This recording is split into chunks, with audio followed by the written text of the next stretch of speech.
Welcome back. Senegal is tracking its development goals with a new railway line. The first phase of the railway, which will link the capital city with its surrounding areas and eventually the international airport, has been launched in Dakar. Senegal's President Macky Sall, who is up for re-election next month, says the Dakar Regional Express Train project is worth about $459 million.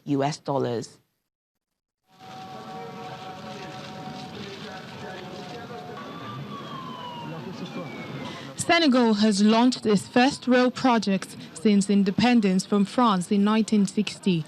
The Regional Express Train, or TER, is part of an ambitious development agenda that the country's government has been implementing in hopes of becoming a prime African investment destination. Raphael Bernardelli, who runs operations in North and Central Africa for French train makers Alstom, says the project was an encouraging sign of growth opportunities in a region with relatively poor rail infrastructure. Alstom has become contracted to supply 15 dual-mode electric and diesel trains. It has delivered 3 so far. Africa is obviously the main continent in the years to come, so there are many projects in Africa. Today, we are present in North Africa, historically, which has equipped itself a lot with tramways and metros. At the moment, the Dakar project is a bit like the precursor of great urban projects in Central Africa, and the Tour of Dakar is an excellent image for the future of Africa and Central Africa in particular. President Macky Sall says the first phase would link Dakar, the capital, to the city of Diamniadio, 38 kilometers away, but it won't be operational until mid-2019. The first phase has taken 2 years to complete. The second phase will connect Dakar to the Blaise Diagne International Airport, a journey expected to take 45 minutes.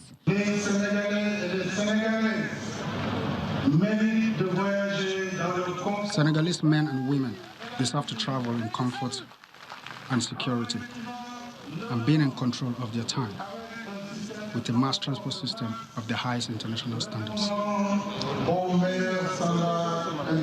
The TER, which is co-financed by the African Development Bank, the Islamic Bank for Development and France, is expected to eventually ferry out about 100,000 passengers every day.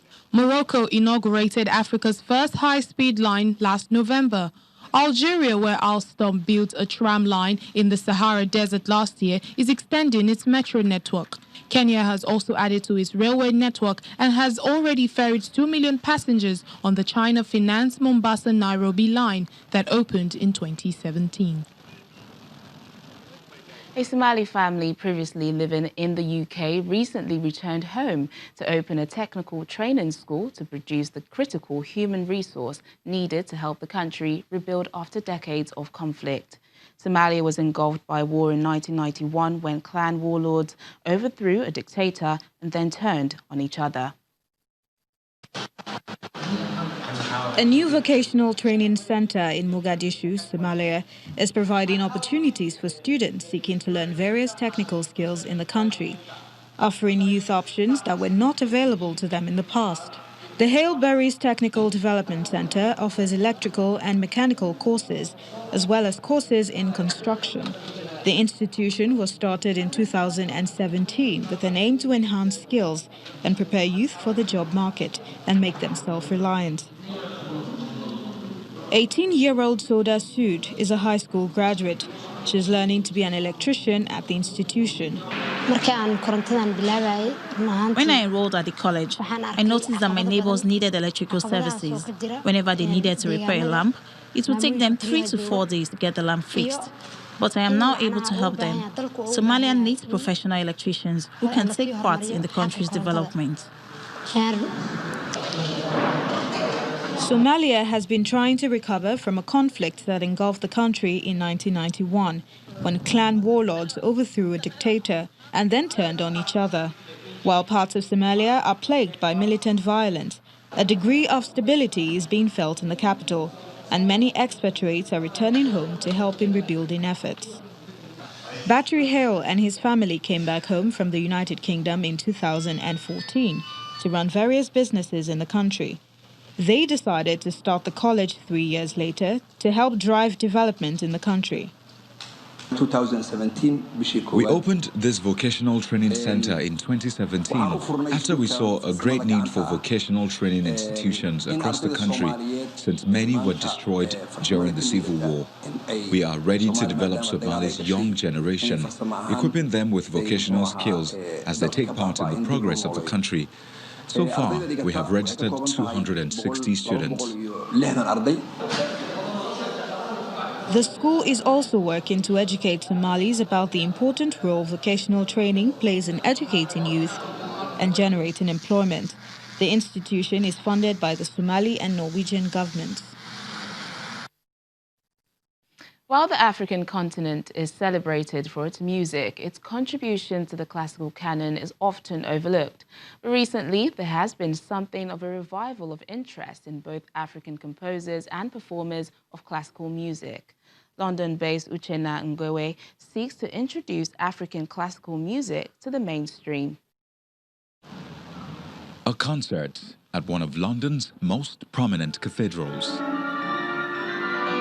Here, the Dukas Ensemble are performing music for instrumental ensemble by African composers, including Segun Akinola, Errolyn Wallen, and Samuel Coleridge Taylor.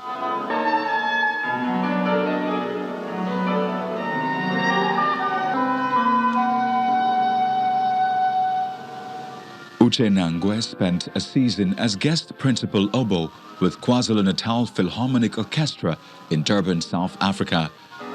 Now, she's in London working on a project called Plain Sight Sound that started with her desire to perform Samuel Coleridge Taylor's Nonnet. As it involves 9 musicians, she then started looking for other pieces that would work alongside it.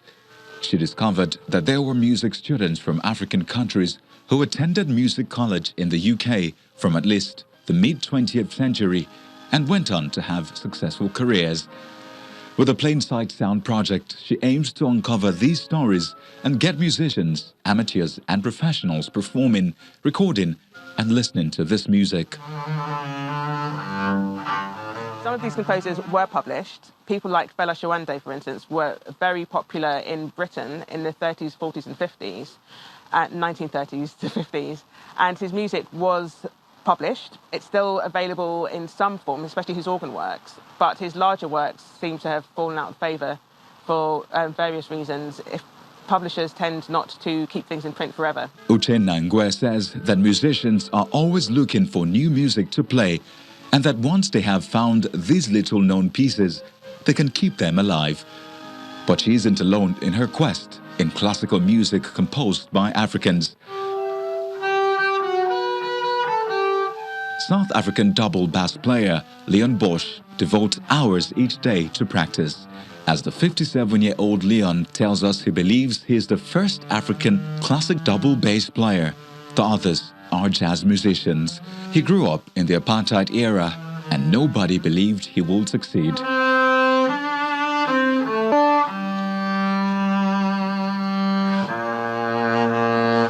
When I first started learning to play the double bass, most African bass players were jazz musicians. I think it's true to say that I'm the first African classical double bass player.